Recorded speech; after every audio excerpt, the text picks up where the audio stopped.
പ്രപഞ്ചമാകുന്ന ഈ ഊർജ വലയത്തിൽ കേവലം ചെറിയ ഒരു ബിന്ദു മാത്രമാണ്, ഒരു ജീവോർജം മാത്രമാണ് നാം ഓരോരുത്തരും. നമ്മുടെ ഉള്ളിൽ അടങ്ങിയിരിക്കുന്ന എനർജി ഊർജവും പ്രപഞ്ച ഊർജവും തമ്മിൽ സദാ ബന്ധപ്പെട്ടിരിക്കുന്നു. ഊർജത്തെ ഒരിക്കലും വിഭജിക്കുവാനോ ഭാഗിക്കുവാനോ വേർപെടുത്തുവാനോ സാധ്യമല്ലാത്തതിനാൽ കോസ്മിക്കിലുള്ള എനർജിയും നമ്മുടെ ഉള്ളിലുള്ള ഓറ എനർജിയും പരസ്പരം ബന്ധപ്പെട്ടിരിക്കുന്നു. പുതിയതായി ഉൽപ്പാദിപ്പിക്കുന്ന ചിന്തകൾ തലച്ചോറാണ്. തലച്ചോറിൽ നിന്നും നിരവധിയായി പുറപ്പെടുവിക്കുന്ന ഓരോ സൂക്ഷ്മചിന്തയുടെയും ഊർജം നമ്മുടെ ഓറയിലേക്ക് എത്തപ്പെടുന്നു എന്നും അതിൽ നിന്നും പുറത്തേക്ക് വമിക്കുന്ന ഊർജപ്രവാഹം നാം ഏതു തരത്തിലുള്ള ചിന്തയാണോ ഉള്ളിലേക്ക് നിറയ്ക്കുന്നത് അതിന് സമാനമായവയെ ചുറ്റുപാടും നിന്നും പ്രപഞ്ചത്തിൽ നിന്നും നമ്മളിലേക്ക് എത്തിക്കുന്നു എന്നുമുള്ള ആ രഹസ്യം മനസ്സിലാക്കിയവരാണ് നിങ്ങൾ. നമ്മുടെ ശരീരം ഒരു എനർജി ബോഡിയാണ്, ഊർജ കേന്ദ്രമാണ്.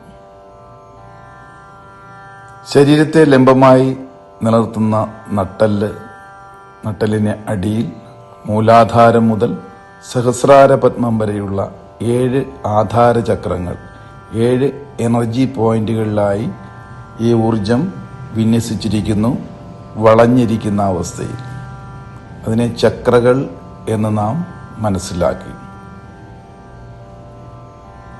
മൂലാധാര ചക്രയിൽ നിന്നും മുകളിലേക്കുള്ള ഓരോ ആധാര ചക്രങ്ങളിലേക്കും എനർജിയെ സങ്കല്പത്തിലൂടെ ഉയർത്തുന്നതിലൂടെയാണ് കുണ്ഡലിനി ശാക്തീകരണം സാധ്യമാകുന്നത്. കുണ്ഡലിനി എന്നാൽ മൂലാധാര ചക്രയിൽ വളഞ്ഞിരിക്കുന്ന 3.5 ചുറ്റു വളഞ്ഞിരിക്കുന്ന ഒരു നാഗത്തെ പോലെ ഊർജവലയമാണ്. കുണ്ഡലം എന്നാൽ കമ്മൽ പോലെ വളഞ്ഞിരിക്കുന്ന ഊർജ കേന്ദ്രമാണ് കുണ്ഡലിനി. അവിടെ നിന്നും അതിനെ പതുക്കെ മുകളിലേക്ക് ഓരോ ആധാര ചക്രങ്ങളിലേക്ക് ഉയർത്തി വിടുമ്പോഴാണ് കുണ്ഡലിനി ശാക്തീകരണ പ്രക്രിയയാകുന്നത്. അതിനായി എല്ലാ ദിവസവും ഈ എനർജി കേന്ദ്രങ്ങളെ ഉദ്ദീപിപ്പിക്കേണ്ടതായിട്ടുണ്ട്.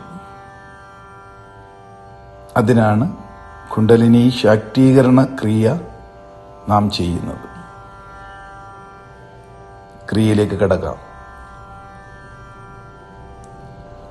കുണ്ഡലിനി ശാക്തീകരണത്തിനായി നാം തയ്യാറെടുക്കുന്നു. സ്വച്ഛമായി സ്വസ്ഥമായി സുഖാവസ്ഥയിൽ ഇരിക്കുക. കൈകൾ രണ്ടും ചിന്മുദ്രയിലോ അല്ലെങ്കിൽ മലർത്തിയോ പിടിക്കാം. അതിനുശേഷം നമ്മുടെ ശരീരത്തെ ആകമാനം ഒന്ന് നിരീക്ഷിക്കുക. പൂർണ്ണ ആരോഗ്യമുള്ള ശരീരത്തിലാണ് ഞാൻ, ആത്മാവ് കുടികൊള്ളുന്നത്. അതൊരു എനർജിയാണ് ഞാൻ, അതും ഞാൻ തിരിച്ചറിയുന്നു. ഈ എനർജിയെ ശരീരത്തിലേക്ക് വിന്യസിപ്പിച്ചിരിക്കുന്ന അതിശക്തമായ 7 ഊർജ കേന്ദ്രങ്ങൾ, ആധാര ചക്രകളെ ഞാൻ കാണുന്നു.